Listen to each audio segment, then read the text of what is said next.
Welcome back. It is so great to see you. Today we are talking more about POTS, Postural Orthostatic Tachycardia Syndrome. In particular, we are going to talk about POTS symptoms because here's the thing. POTS is a type of dysautonomia, right? We talked about that.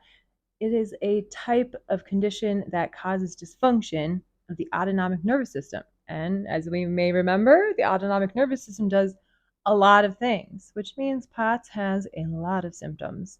And it has so many symptoms that it requires its own video for just symptoms. Let's do this.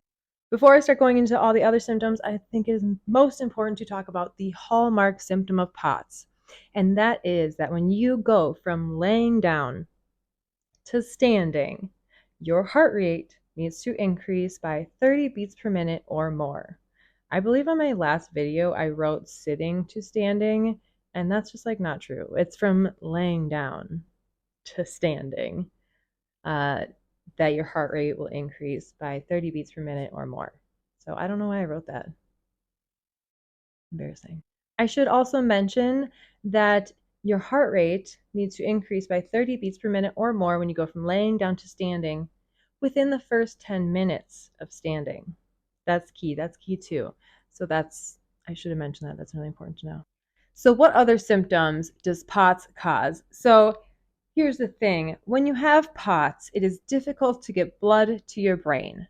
When you don't have blood in your brain, that is when you experience syncope, also known as fainting, losing consciousness. Here's the thing to note though, not everybody, or I should say, some people with POTS do faint.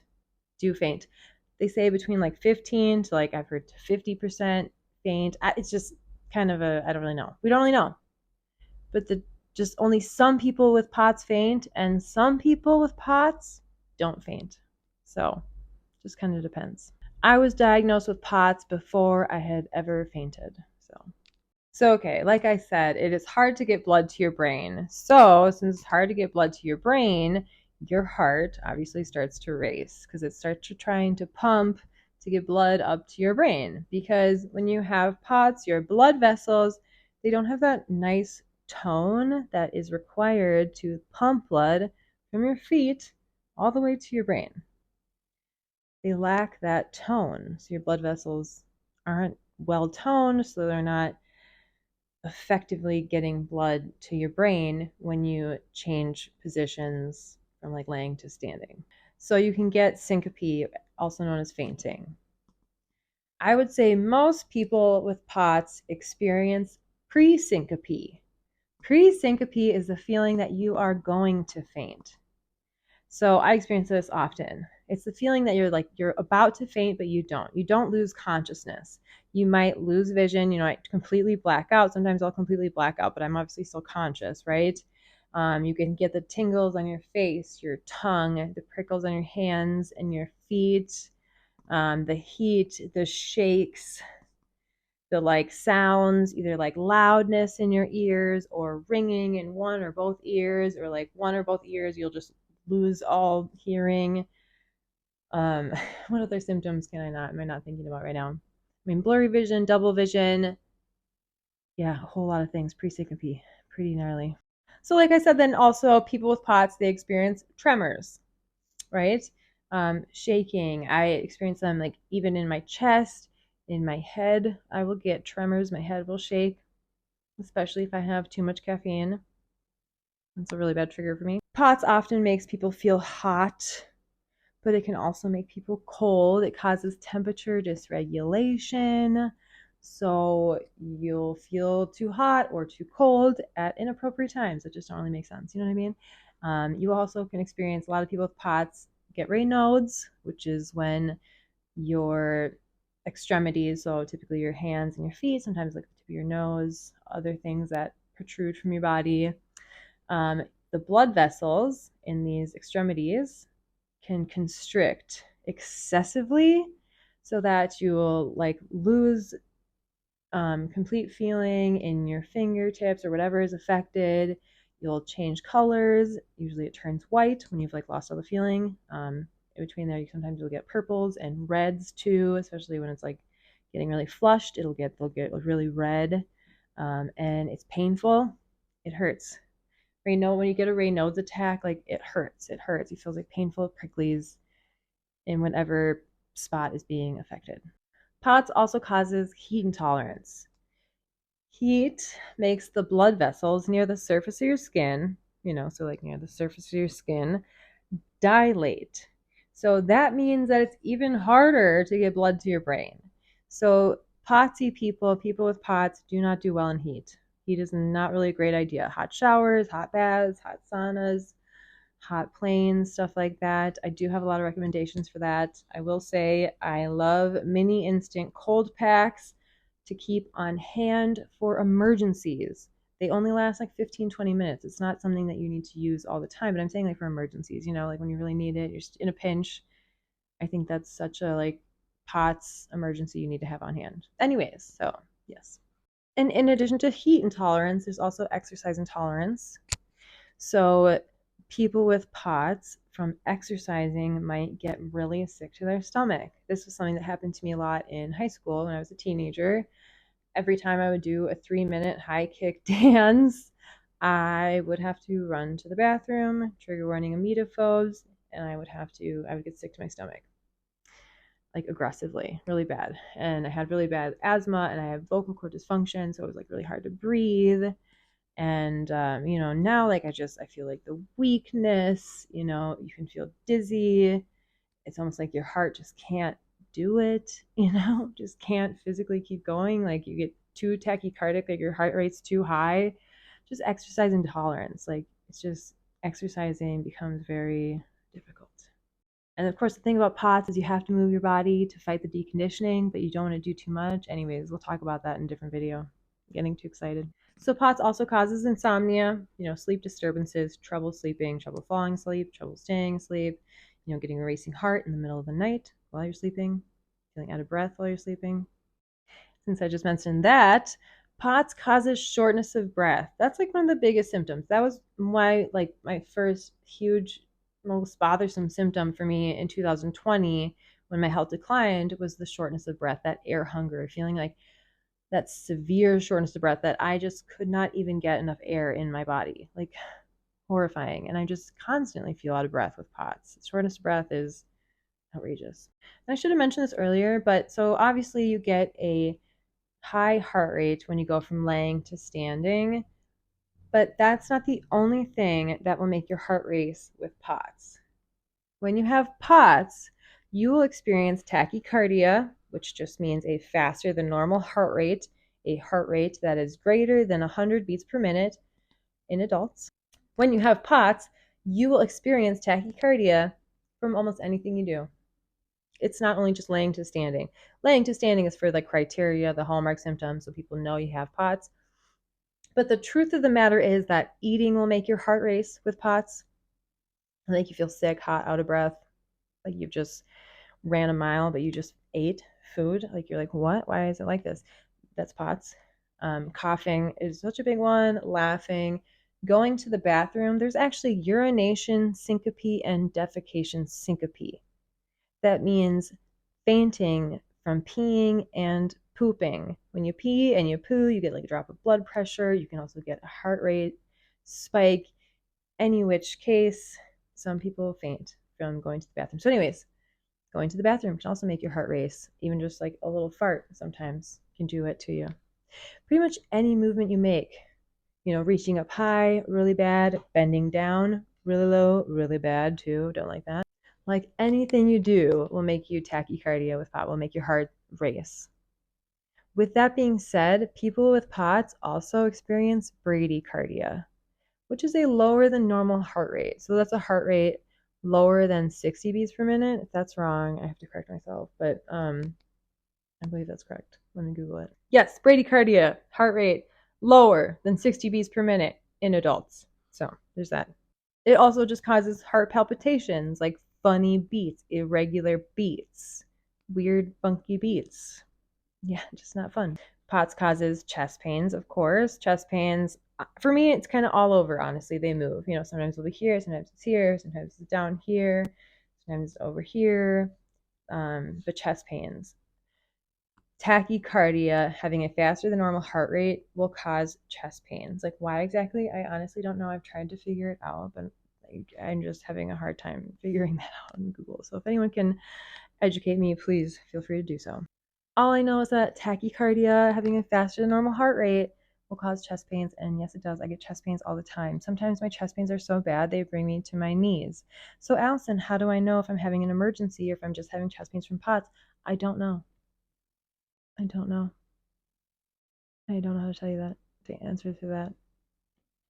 I try to look at other things, and if something's so out of whack for you, then I think it's an emergency. But yeah, it's hard to tell, for sure. POTS does affect the GI tract. It can cause GI dysmotility, so delayed gastric emptying, even a slow esophageal movement, slow intestinal movement, which can lead to constipation. Often people get a mix of constipation and diarrhea. That happens because my therapist told me, I don't know when my therapist told me this, but she said, like, when you're so constipated, like, water will go around the hard poos, and that's why you get this like flush of diarrhea. Anyways, I don't know if that's true or not. Just a fun story. Stories are fun, I think. POTS does affect the GI tract. That's what I was saying. So in addition to the constipation, diarrhea, GI dysmotility stuff going on, esophageal dysmotility, it can also cause, bloating, acid reflux, like GERD. It causes nausea, really bad. The nausea is really bad. I'm almost nauseous just kind of constantly. I feel like it's horrible. And in addition to just nausea, like there's also like motion sickness. So like vehicles, everything, like motion sickness. Like I have horrible motion sickness. POTS also causes vertigo, in addition to obviously dizziness and lightheadedness. I have not mentioned those yet, but it does also cause vertigo. Especially, I have noticed my vertigo with my POTS gets really bad when I fly in an airplane, when I'm on a boat, in an elevator, especially in an elevator in a wheelchair. Something about it makes me so dizzy. So vertigo, yes. Dizziness, lightheadedness, of course, too, because again, it's hard to get blood to your brain, so you're lightheaded. People get headaches and migraines with POTS. Your head hurts. My head almost always hurts when I'm like upright. And my doctors just say it's just like postural headaches from like low blood pressure. I don't know. With that being said, people with POTS have low blood pressure. Some people with POTS have normal blood pressure.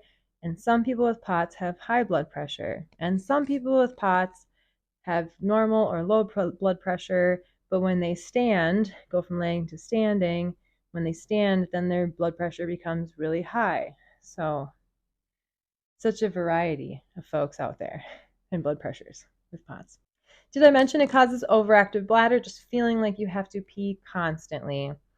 The autonomic nervous system is in charge of urination in addition to digestion, but urination as well. So, yes, I used to feel like I had to pee all the time. I had a sacral nerve stimulator implanted in my lower back, and since then it's actually so much better, but the overactive bladder is a big problem. POTS also really messes with your mood, causes irritability as well as anxiety, panic at times, depression as well. It really affects your mental health for sure in many ways. POTS has also caused me to develop chronic low-grade fevers. Every day my temperature goes from 97 degrees Fahrenheit in the morning to 101 degrees Fahrenheit at night. Low-grade fevers all the time. I never really know, like when I had COVID, my fever was like 100.4, which meant nothing to me because my temperature is usually always 100.4 at like 5 p.m. at night. So did I mention the night sweats? Because the night sweats are so bad. I finally got good sheets. I feel like your sheets really matter. I have Cozy Earth sheets. They help so much with the night sweats, I will say. But the night sweats, so bad. Sweating in general. Some people have excessive sweating. Other people experience no sweating. I never sweat growing up. Never. I don't wear deodorant. I've never worn deodorant ever in my life. I know that's like so weird probably, but I never sweat. I never sweat, so I never felt the need to put on deodorant, and I didn't really feel like I smell. Like when I used to get like my period, I would smell like when I was hormonal. I could tell then I would get body odor, like that time of month. But I haven't had a period since October of 2022. So yeah, I've never worn deodorant. For a while, I would do like coconut oil and some baking soda and like an essential oil. It's starting to get dark out, but POTS also causes clothes hanger pain. So that's in your neck and shoulder area back here. It looks like a clothes hanger. That's why it's called that. So that pain in your neck and your shoulders. Oh, yeah. Because POTS just also causes people pain. People experience muscle pain, joint pain, aching, body aches, things like that. It can cause pain. Obviously, abdominal pain too, and chest pains and headaches. And this was kind of random, but a little bit obnoxious in my opinion. POTS can cause excessive yawning.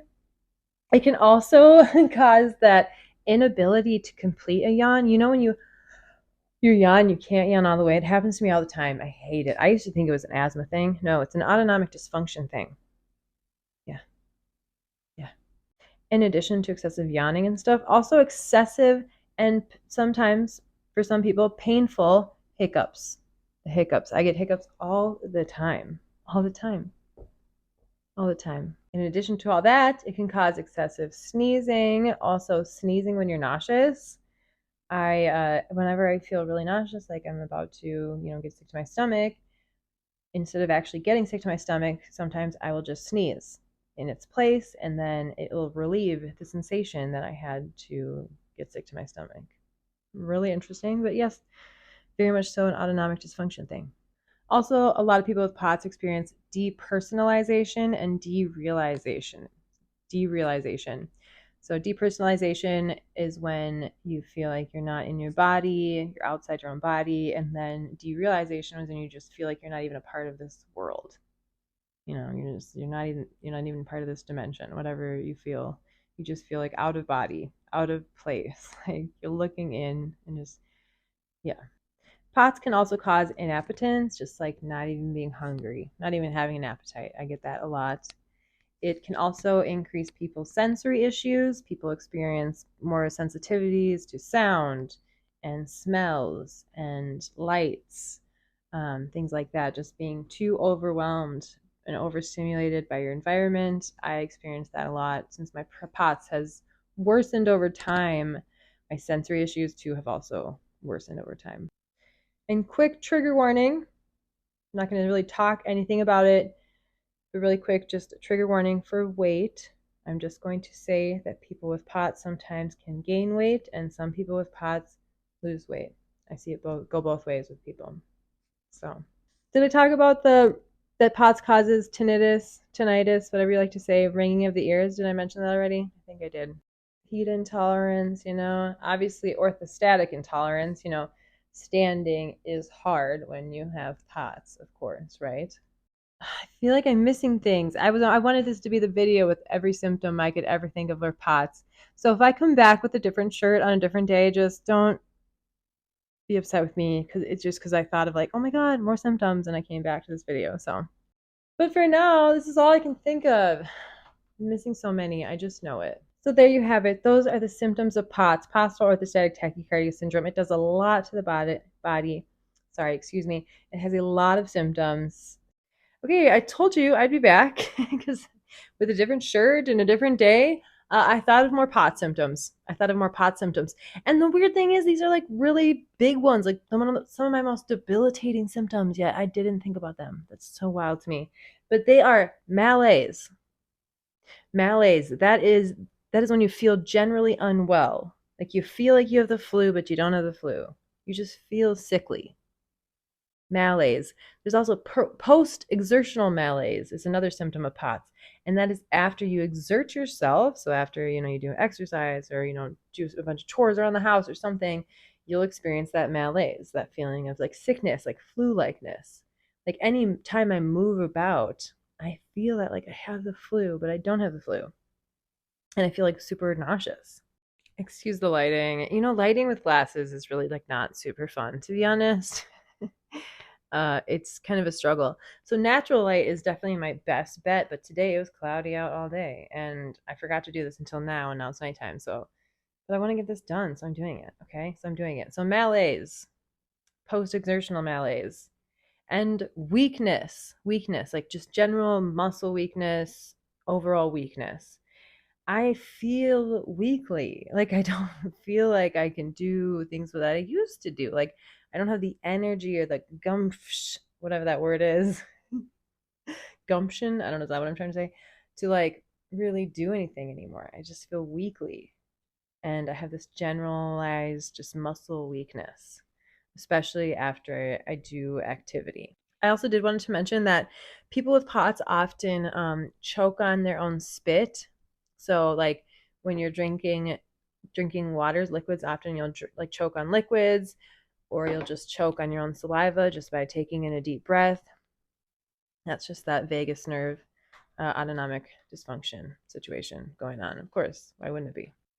And that choking and stuff also happens because of vocal cord dysfunction, which is also very common with people with POTS. And I feel like that has been just autonomic dysfunction, like your vocal cords aren't getting the right connections. So vocal cord dysfunction, with vocal cord dysfunction, what happens is your vocal cords don't function correctly. So when they're supposed to be open, they're closed. Or when they're supposed to be open, they're closed. Or when they're supposed to be closed, they're open. So that causes you to choke on stuff, perhaps, or it causes you to feel like you can't breathe, like you're out of breath because, you know, your vocal cords are closed, but they should be open and allowing airflow. Vocal cord dysfunction, also very common with POTS, and can cause that choking on spit and saliva as well. Because, like I said, your vocal cords are kind of like, oh wait, I'm supposed to be closed, but I'm open. It's like, what? But you're no, wrong. Okay, I think I'm done with symptoms now. Probably not. There's probably so many more. This condition, I swear. Okay, yeah, I'm back in a different day, another different shirt because I thought of more symptoms that I forgot. I forgot to talk about blood pooling, which is doesn't make sense to me because blood pooling is obviously a huge part about POTS because, like I said, it's hard for blood to get to your brain, and a big reason that's hard to get blood to your brain is that blood pools in your feet, your legs, as well as your pelvic and your abdominal area. That's why compression stockings, especially thigh highs, and compression like Spanx, underwear, garments around your pelvic and abdominal area is super important because it helps pump blood to your brain because you get all this blood pooling. That's why they say to put your feet up. That helps with the blood pooling as well. And in addition to the blood pooling, you'll also notice like flushing of the skin. A lot of people get red flushing, sort of that lacy, like red kind of purple pattern as well. That is common. I also forgot to mention that there's also some sexual dysfunction aspects to POTS. Hypoglycemia is also very common in people with POTS. I don't know why I forgot to like mention any of this. But I think now I've mentioned everything that I want to mention about POTS, all the symptoms. Gosh, I'm going to think of so many other things right now. Right now I'm like, okay, my fingers are cold. I'm shaky. I feel out of breath. Got it. Okay. Yeah, I think I've hit it all now. I think we're good now. I don't know. I might be back again. I really hope not. I hope this video is done now and I can post it. So, how do you manage POTS? How do you live with it? We are going to talk about that in my next video, so stay tuned for that. Let me know what questions you have, and I love you all so much. Bye!